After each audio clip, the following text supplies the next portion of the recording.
The Pirates beat the Marlins 5-2, and Andrew McCutchen hit a special home run that drove the offense.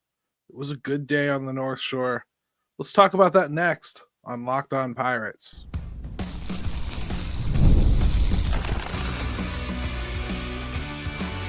You are Locked On Pirates, your daily Pittsburgh Pirates podcast, part of the Locked On Podcast Network, your team every day. Today's episode is brought to you by FanDuel. Right now, new customers can get $200 in bonus bets when your first $5 bet wins. Welcome to Locked On Pirates. I'm Gary Morgan, and today let's talk about the matinee finish to the Marlins series, a bit about Cutch, players we're going to likely have to trade, and some Cubbies Series Eve type stuff too, if I can squeak it in there somewhere. We got a lot to talk about today, so let's go. So Bailey Falter was pretty damn good in this one. And then he started getting shaky in the fifth. He caught a line drive like right back at him. It didn't seem to hurt, but he kind of wasn't the same after that. They pulled him, and in comes Braxton Ashcraft, and he's up 4-1. They might well have let him pitch longer. He has been doing that, but then, it just wasn't great for him. He walked a couple guys, gave up a base hit, and, ended up needing bailed out by Santana, who kind of took it the rest of the way there. 1 1/3. Ferguson came in and pitched a perfect inning, and Bednar was, 1, 2, 3 lights out. Really, really good performance from everybody involved. Pirates win this one 5-2. First run was hilarious, actually. Hayes is on first, Davis is on third. There's 2 outs. Hayes breaks for second. Throw is obviously going to get him. He slows up. Davis heads for the plate, and he starts heading back to third, and here the second baseman drops the ball, so Davis ends up just going home, and Hayes winds up at second. What a turn of events that was. It was hilarious, actually. I mean, it's fun to watch other teams have the circus plays that the Pirates have become so famous for, and I've actually enjoyed it. The big top at PNC Park has become Pirates territory, so there's that. Then, you all know what happened in this one. Cutch went boom. We'll talk about that in the next segment.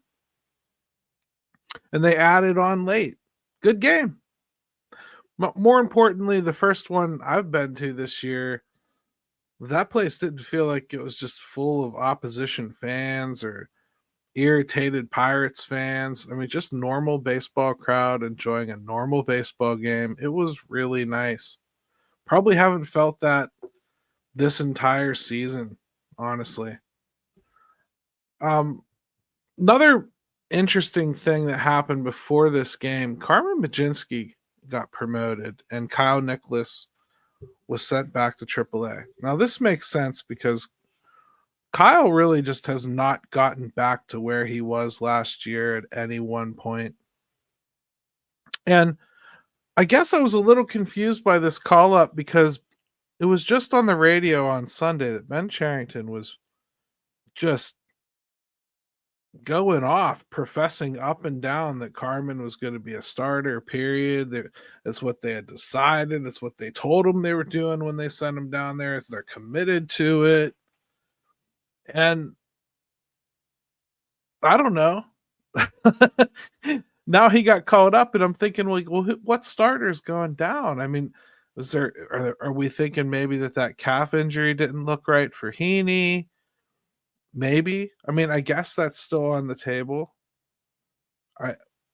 But let me just read you what Don Kelly had to say about the promotion when he was asked after the game, at least in part here. Kelly said that Carmen will do whatever we need him to do, but he's a big league pitcher, and we need him up here. That struck me because that's quite a departure from where Cherington was, because I think that's the reason people were kind of asking, like, what's the plan here? This is very clearly a major league pitcher. We very clearly have a need in the bullpen for what he can do.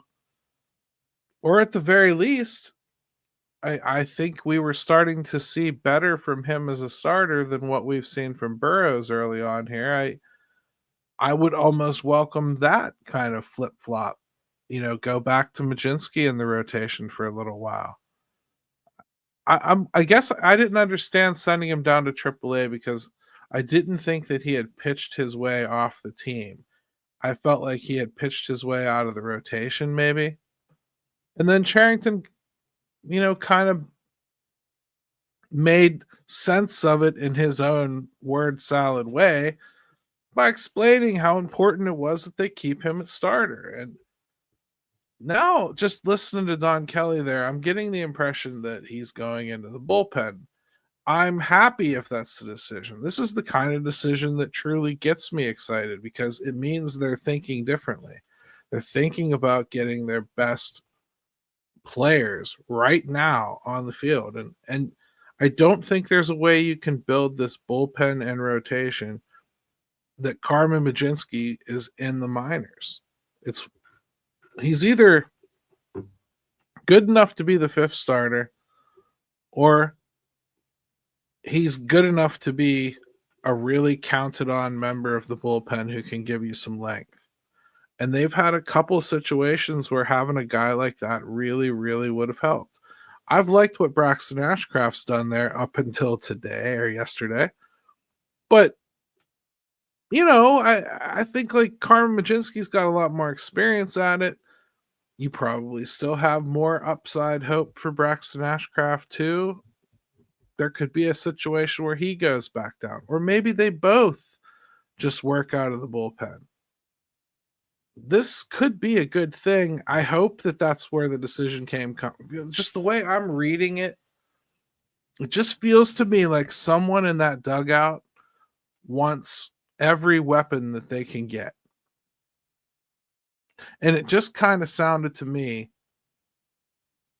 like he didn't want to necessarily contradict Charrington by straight up saying, yeah, I'm going to use him in the pen or whatever. But he's going to use it like how he uses it. Basically, don't you worry about that. I wanted this weapon up here. I'll figure out how to deploy that weapon when I'm on the field. I like that. Listen, I don't care if this is a power struggle. I don't care who is a lame duck or what. All I care about is that by some process, no matter who's executing it or in charge of it or losing whatever battle, guys like Carmen Majinski are not just going to be wasted in the minor leagues. They're going to come up here and be used because they're talents. I'm hoping that we see that same kind of thought process on some of the other players that are probably clearly better than what's here right now. Like, I think you should see them make a decision on Tommy Pham. That's the spirit of this kind of decision. You're saying, listen, Carmen, everything you want is cool. Everything we talked about is cool, but you're a major league arm. We're a major league team at the end of the day. That's what we're trying to put out there. Everything that happens below this level is to support this one. Get your ass up here. I like that if that's how it went. And I hope he performs no matter how they use him. It's going to be really interesting watching them infuse all this talent. It really is. It's so overcrowded on the surface, and you just wonder how it all plays out. When we come back, I want to talk about Andrew McCutchen a little bit more specifically because he deserves that after what he did today. The NBA playoffs are in full swing, and every night delivers highlight-worthy performances, major momentum shifts, and can't-miss moments. Whether it's a game-winning shot or a breakout player, there's never been a better time to get in on the action. FanDuel makes it easy to stay in the game before tip-off and live with player props, performance trends, and Same game parlays. Fans have more ways than ever to play smart and big win. We got a big series coming up with the Cubbies. So if you're going to bet, you're going to tell me that you know everything, head on over to FanDuel and prove it. I think you'll have a good time. It really does add something to it. Now, new to FanDuel, it's a perfect time to sign up. Head to FanDuel.com and place your first $5 bet. If it wins, you'll get $200 in bonus bets. Make every moment more with FanDuel, official sports betting partner of the NBA.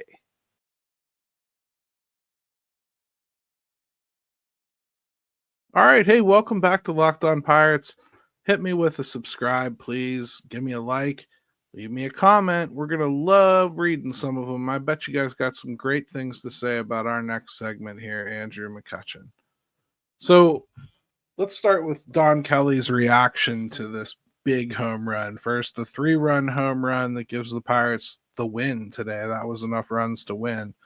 And it passes Roberto Clemente for sole possession of third place on the Pirates' all-time home run list, with Ralph Kiner and Willie Stargell in front of him. He'll never catch either of those other two, I don't think, unless he actually is superhuman and plays until he's 50. But he certainly earned this one too. This was a deep home run to the deepest part of the ballpark, and man, here's what Kelly had to say anyway. What an honor when he tied Roberto, but when he passed him in that moment too, a 3-run homer, that was really big. Man, it was just really cool being here to witness it. I felt the same way. I mean, I didn't go to this game in particular with this in mind.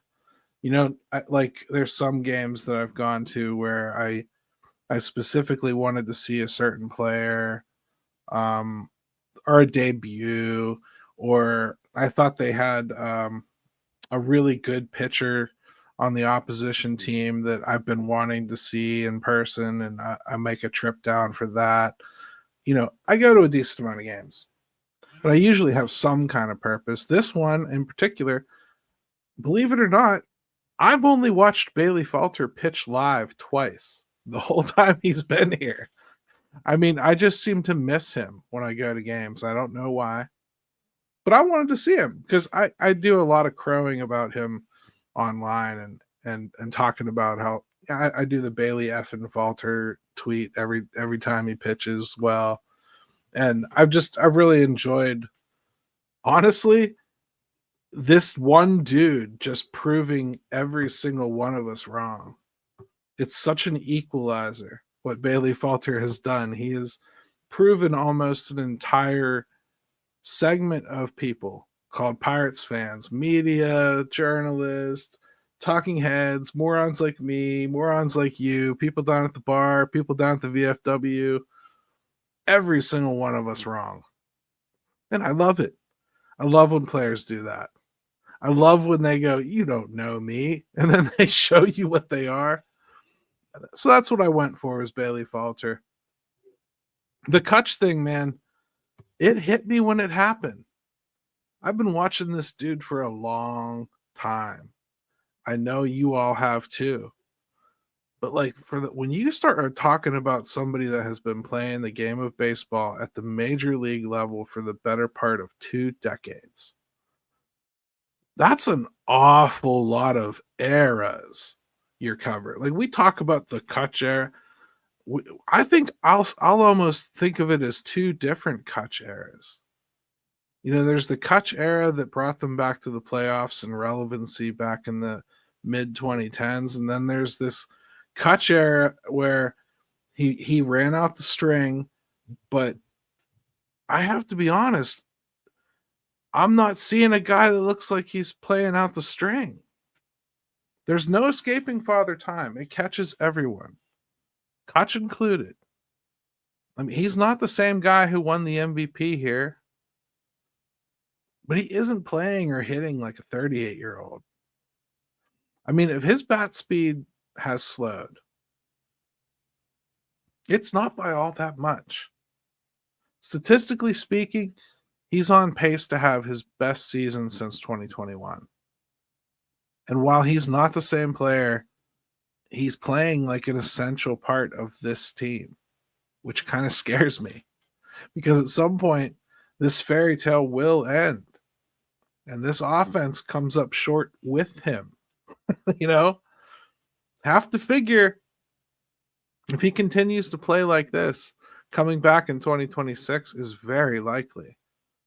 And I have to tell you, when he came back in 2023, you never could have convinced me that was a possibility, let alone that I'd actually see it as a no-brainer type of thing they should do. All our predictions will eventually come true. But maybe we should stop telling him when it's going to be, because he just doesn't look like a player that's aging out right now. I will say, I get what Don Kelly's doing. I think a couple things here. For one thing, under Don Kelly, you've completely seen the rest model upended. You know how you could almost set your watch by when guys were going to get a break or when they were going to do like one of those games where they sat 3 of the 4 good players or something along those lines and DH'd the other one. Now I think you're seeing him, first of all, I'm going to play my horses, and he's playing his horses. I think he's trying to put out the best lineup he can every day, and it's pushing people, including Andrew McCutchen. It's pushing Andrew to play 5 or 6 days a week as a DH, and he's pushing that into existence. I think maybe that's something we might see change slightly if Joey Bart comes back. Henry Davis has held his own. I wouldn't say that he's been a scorching bat, but he's been a competent bat. He's getting a knock here and there. He's getting on base. Approach does look better. I think he still has work to do, of course. Defensively, great. I mean, I truly could not be more impressed with the way he calls a game. He keeps batters at bay.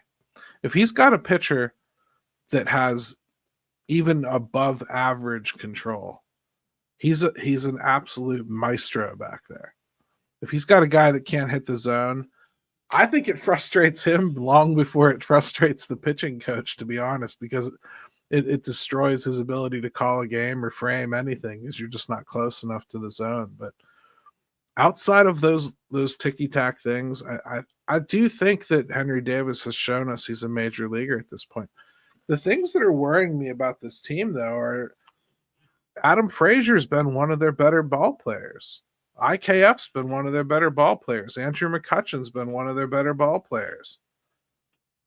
2 out of those 3 are definitely going to be gone, and one of them, I think a lot of us went into this season thinking was playing in his last.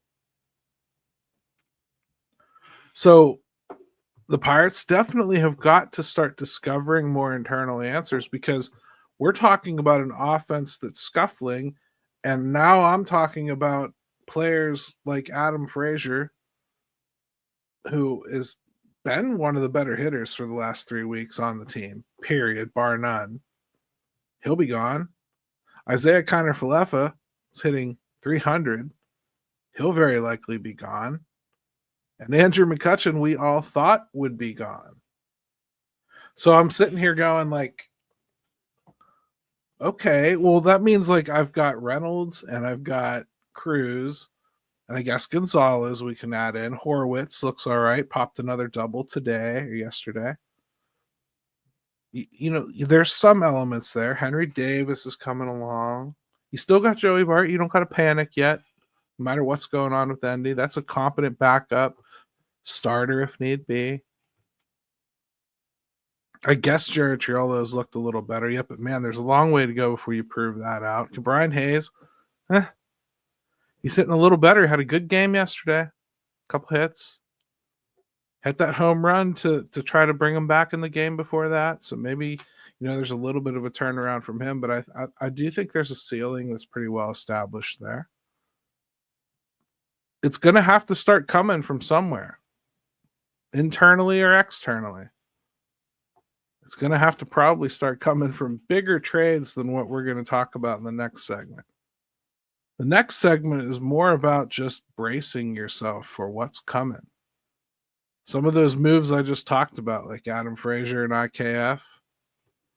Yeah, just as Don Kelly starts getting his arms around this thing, don't be too shocked if whoever's in charge, whether it's Charrington or the new guy, starts pulling the rug out from old Donnie. This just happened to me yesterday. I'm sitting here. I got all of my afternoon meetings cleared. The Pirates are playing at 12:35. I don't have tickets. It's sunny out. I really should make it down to the ballpark, right? Boom. Over to Game Time. Why? Because I can save money going to Game Time. The closer I wait to make a decision, the less it usually is. And I got an unbelievable deal on great seats right behind the plate for a great price. Game Time makes buying tickets fast and simple. Prices on the app actually drop the closer you get to first pitch. And they've got incredible last-minute deals like the one I scored yesterday. Clear seat views and a lowest price guarantee that takes the worry out of buying.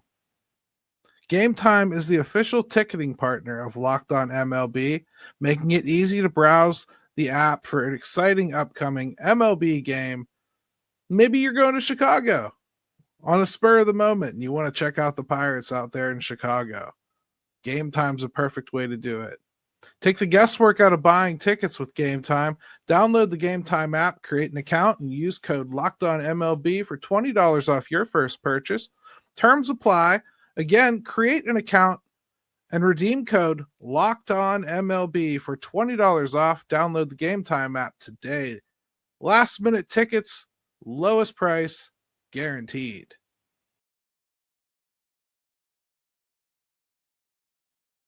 All right, welcome back to Locked On Pirates here.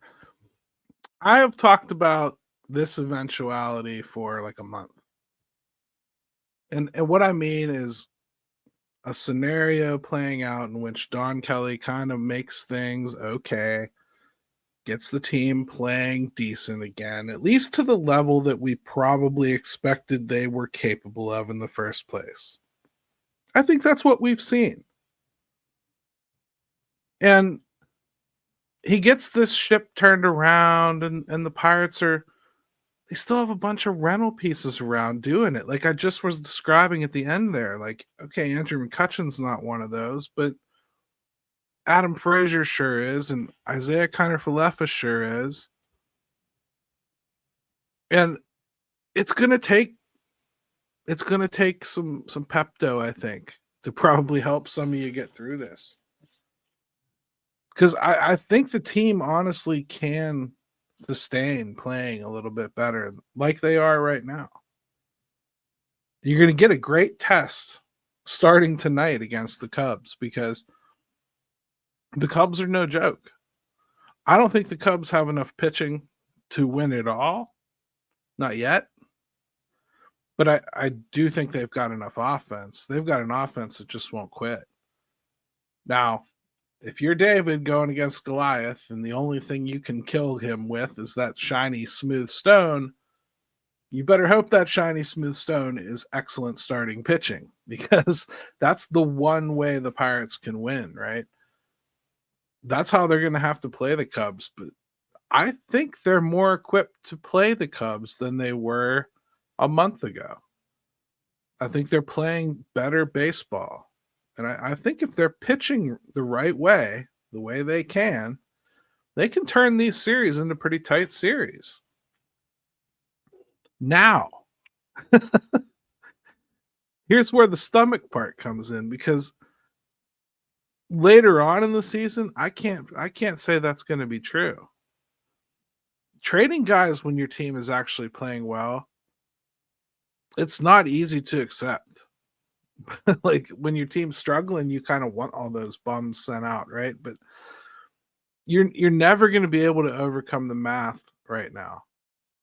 MLB players headed out for minor league players in return happens with rentals for teams that are not in the playoff mix. So even though I started talking about this a really long time ago, and we're starting to see the improvement, it's weighing on me more that it's coming up. Okay, like IKF is hitting almost 300, and he's hovered there all year. He's played okay shortstop, and the Pirates don't have a completely logical plug-in replacement groomed. I can't sit here and tell you that this team's going to get better. There's no chance fans are going to see that as anything short of the same old Pirates, or what they always do, or dumping salary, or and what am I going to say? It is, but IKF is going to be a free agent in 2026, and if the Pirates want him back, they have a way to make that happen. It's called spending money. And if they were truly in any conceivable playoff race, including within shouting distance of a final wild card spot, holding on to him to take your shot might make sense. But as we sit here, it doesn't. And I'm sorry, they won't. It's going to hurt the team. Not long term.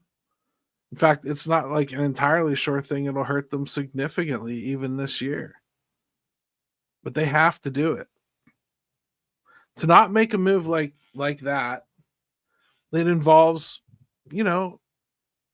basically like not making your car payment so that you can afford gas for it. It just doesn't add up, right? Fans tend to believe like there's some kind of extra credit or something if you hold on to a guy instead of trading them at the deadline, as far as like getting them to re-sign with you or whatever. In reality, I think like if your team's interested in re-signing a player, they've probably already had those conversations and realized they either can't come to a number, or the guy's determined to want to test the market. And if that's the case, you know what? Cut your losses and get the player. I think it's a guy they could keep, but it's a guy that I think they're probably going to ship. And I don't want people to think it's exactly the same thing. Because the point is, the Pirates have a ton of guys on expiring contracts because they only ever sign guys to 1-year contracts when they sign free agents. That's why. Take that Pepto. Because Don Kelly's job, at least in some areas, is going to get more challenging. Andrew Heaney is probably going to go. Caleb Ferguson, who's been a key part of the back end of that bullpen, is somebody that they could probably consider trading. IKF, Tommy Pham, I know you want that one. Adam Frazier, Ryan Barucki. That's the primary list of guys who will walk one way or another. And I expect them to move just about all of them. Of that list, Pham might be the only one whom you'd get just about nothing in return for. So I see all of them being offered. And all the way until the clock strikes deadline over. There's others they could move, but like those are the musts, regardless of who the GM really is. The only way it would change is like if Ben Cherington has some kind of a way to save his job and it's based on a record this year, he'd have to basically do something potentially dumb for the long term and just let it ride this year with the team as is. And I think it would be a mistake if only because you're blocking kids. Like, I think you have to start moving like York and Cook up here to the bigs to start making room for other guys. You've got to make a decision on Leo Verpeguero. He cannot be on the 40-man for a 5th straight year and not have a home up here. I don't even care what he does. If you want to try to stick him in the outfield, do that. Like, you got Chang sitting down there on the 40-man. I don't know what kind of progress he's making, if any.